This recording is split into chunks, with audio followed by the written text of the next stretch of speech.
आज तो तबलीग जमात चीन में बैंड है, वहाँ भी बैंड है। सिर्फ अगर चीन का सरकार इस्लाम को कबूल करता है तो वो बोलता है कि खानका के जैसा मुसलमान बनाओ जो मोहब्बत फैलाता है।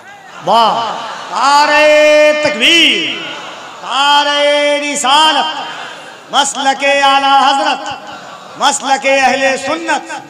सुभान अल्लाह। अब सवाल है, अरब में देखता है लोग, अरब से इस्लाम आया, सहाबी अरबी थे, ताबईन अरबी थे, तबे ताबईन अरबी थे, आका अलैहिस्सलाम अरब में आए, तो अरब में खारजी भी आया था, राफजी भी आया था, मुतजल्ला फिरका जो है अरब में आया था। ये तमाम शिया जो हजरात है, हमारा कोई बात नहीं है, हमारा अकायद में इख्तिलाफ है, लेकिन ये सब यहाँ अरब में आया था, हिंदुस्तान में नहीं आया। और फिका हनफी में 99% चीन के मुसलमान हिंदुस्तान के मुसलमान के तरह हनफी मजहब में है। अब जमात कौन सा है, तो जमात अहले सुन्नत वल जमात का है।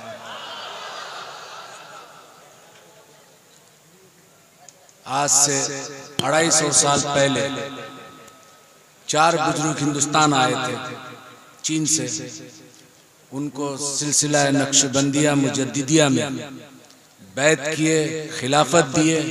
उन 4 में 3 इमाम थे, तीनों को इजाजत और खिलाफत मिली। चौथा एक शख्स अय्यूब नाम था, वो सिर्फ बैत होके मुरीद होके वापस गए हिंदुस्तान से।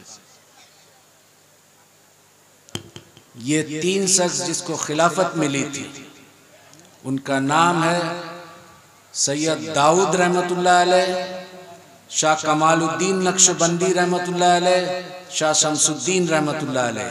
ये 3 खानका 250 साल से चीन में मौजूद है आज तक। चीन के कम्युनिस्ट पार्टी, इस वक्त चीन दुनिया में बहुत पावरफुल कंट्री है। आज हम तमाम मोबाइल्स यहाँ रखा हुआ, वो लगभग 90% चीन का पैदावार है। मेरा चचा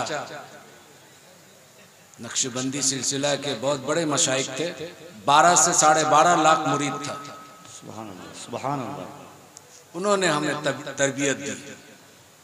अब मेरा ताल्लुकात हिंदुस्तान से इसलिए है कि मेरे वाली साहब हिंदुस्तान आए, मेरा माँ हिंदुस्तान के। मेरी तालीम चाइना में हुई। जब तमाम तालीम खत्म हो गया, ग्रेजुएशन हो गया चाइनीज जबान में, तो मेरा वाली साहब कहे कि क्या बनना चाहते हो, डॉक्टर, इंजीनियर। तो हमने कहा कि हमारे आबो अजदाद क्या थे, हम अपने दादा के बारे में ज़्यादा जानकारी नहीं था। बोले हम सब नक्शबंदी सिलसिला के थे। हमारे वाली साहब यानी कि मेरा दादा शाह कमालुद्दीन नक्शबंदी रहमतुल्लाह अलैह, मेरा वाली साहब कहे कि वो दीन का खिदमत किए, उसका वाली साहब दीन का खिदमत किए। तो हमने कहा कि जब इस खानदान से हम बिलोंग करते हैं तो फिर हमें दुनियावी तालीम क्यों दी, दीनी तालीम किसी मदरसा में देना चाहिए था। तो बोला कि आका अलैहिस्सलाम का एक मशहूर वाक़यात है, हदीस नहीं है, कि इल्म सीखना के लिए अगर चीन जाना पड़े, बस इस वजह से हमारा ताल्लुकात चीन से है और ये आका अलैहिस्सलाम के ज़माने में बहुत मशहूर था, इसलिए हमने चीन भेज दिया तुम्हें। बहरहाल तब मेरा शौक और ज़ौक़ इमाम रब्बानी मुजद्दिद अफसानी रहमतुल्लाह अलैह पे हुआ कि सिलसिला नक्शबंदी मुजद्दिदी का बानी जो है इमाम रब्बानी मुजद्दिद अफसानी रहमतुल्लाह अलैह। तो जिस शख्स के बारे में मैं जानता नहीं, उनके मजार में जाकर किस तरह ताज़ीम और तकरीम किए मैं नहीं जानता, इसलिए मैं नहीं जाता था। पहले इस शख्स के बारे में जान लूँ, फिर उसके बाद तो मैं स्टडी करने लगा, उर्दू पढ़ने लगा। फिर बहुत जल्दी पढ़ा, क्योंकि बरस जब शौक होता है किसी लैंग्वेज को सीखने के लिए, तब अल्लाह ताला भी मदद करता है। वो दीन का मामला था, तसव्वुफ का मामला था, तो बहुत जल्दी ये मरहला ख़त्म हो गई। फिर बहुत सारे अरब ममालिक में मैं गया देखने के लिए, मिस्र, सूडान, इथियोपिया, जितना अरब मुल्क है। फिर उसके बाद सेंट्रल एशिया गया, जितना 1991 में उज्बेकिस्तान, किर्गिस्तान, सोवियत यूनियन टूटने के बाद इस हिस्सा में मुसलमान हनफी ज्यादा है, अप टू तुर्की तक। उसके बाद जब दीनी तालीम पूरा मुकम्मल हो गई, अब ज़ौक़ और शौक़ हुआ तसव्वुफ़ क्या है। और तसव्वुफ़ सीखने के लिए सबसे पहले आपको दो चीज़ चाहिए। एक, आपको कामिल मशाइख, जिसको हम पीर साहब कहते हैं। आज यहाँ एक बहुत बड़े पीर महबूब अली शाह रहमतुल्लाह अलैह, यहाँ आज हम लोग को हाजिरी का नसीब हुआ। वो कौन शख्स थे, क्या थे, जो दुनिया भूल नहीं पा रहा है।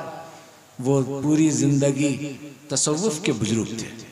जब तसव्वुफ़ के बुजुर्ग सुलूक की राह में कमालात हासिल कर लेते तो अल्लाह ताला उनको अपना दोस्त बना लेता है और विलायत के नेमत से नवाज देता है। तो उन्हीं के एक ज़ौक़ और शौक़ और एक रूहानी निस्बत हमें यहाँ खींच के लेके आई। मेरा मादरी ज़बान चाइनीज़ है। अब चीन के बारे में थोड़ा मैं जानकारी दे दूँ। हम रसूलुल्लाह सल्लल्लाहु अलैहि वसल्लम के ताज़ीम में जब वहाँ जुमा का नमाज होता है तो हर मस्जिद है, तो जुमा के नमाज के बाद सलात व सलाम पढ़ा जाता है।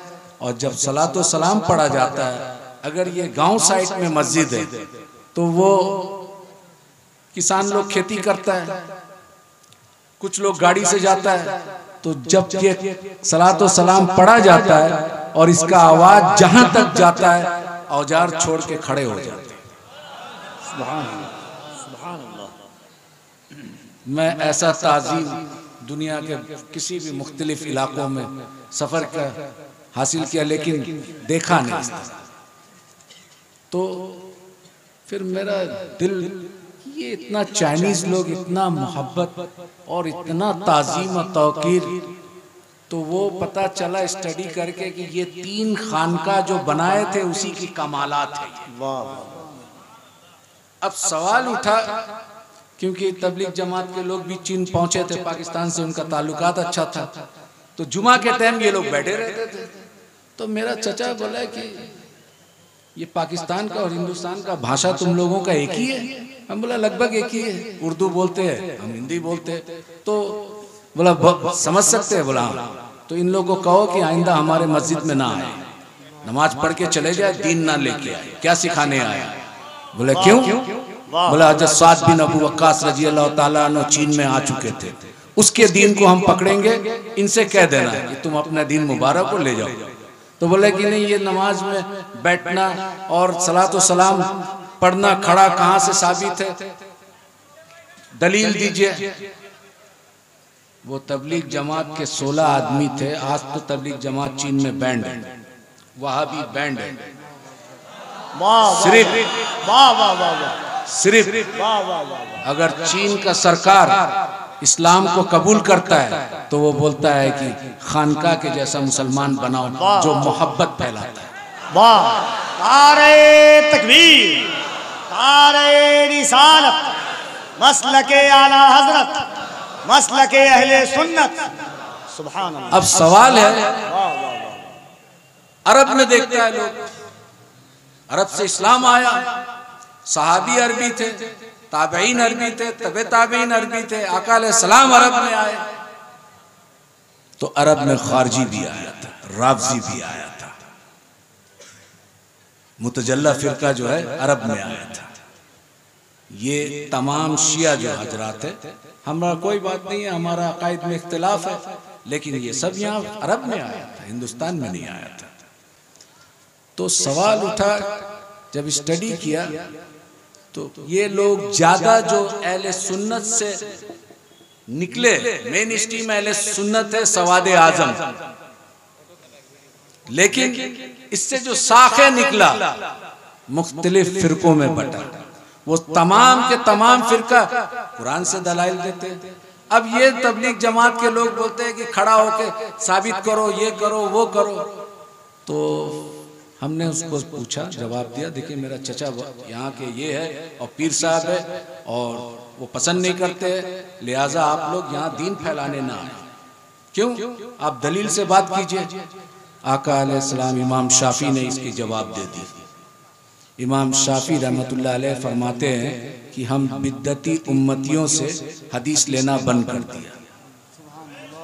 तो इमाम शाफी रहमतुल्लाह अलैह से सवाल किया, या मोहम्मद बिन इदरीस अश-शाफी, या इमाम शाफी, उम्मत में बिदात करने वाला, बिदत फैलाने वाला कौन है?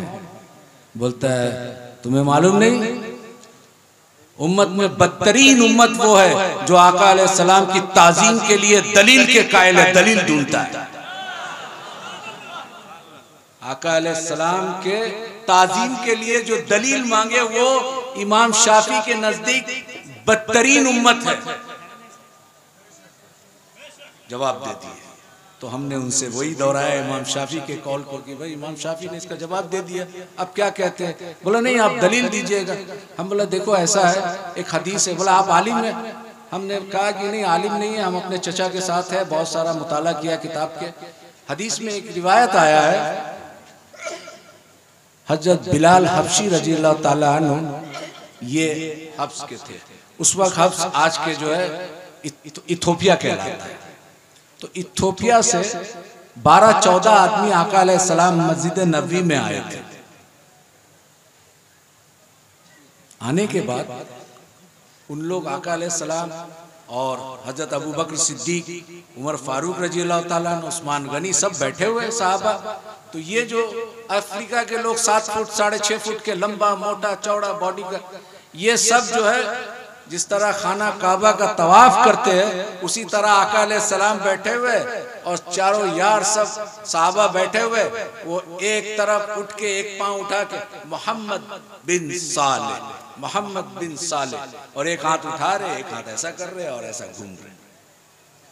तो उमर बिन खत्ताब रज़ियल्लाहु ताला अन्हु खड़ा हुए, रोकने का कोशिश किया। आका अलैहिस्सलाम फरमाए या उमर बैठ जा, बैठो, कर लेने दो पूरा। फिर जब पूरा खत्म हो गया तब बैठे। तो फिर आका अलैहिस्सलाम उमर को मुखातिब करके अब पूछो क्या पूछना चाहते हो। तो जब उमर बिन खत्ताब पूछे उनसे कि तुम लोग ये क्या करते हो, तो वो जवाब सुन लीजिए, हम अपने राजा का इस्तकबाल इस तरह करते, आप 2 जहां के राजा है तो आपके इस्तकबाल इस तरह ना करूं। वो अजमी थे, अरबी नहीं थे। तो हदीस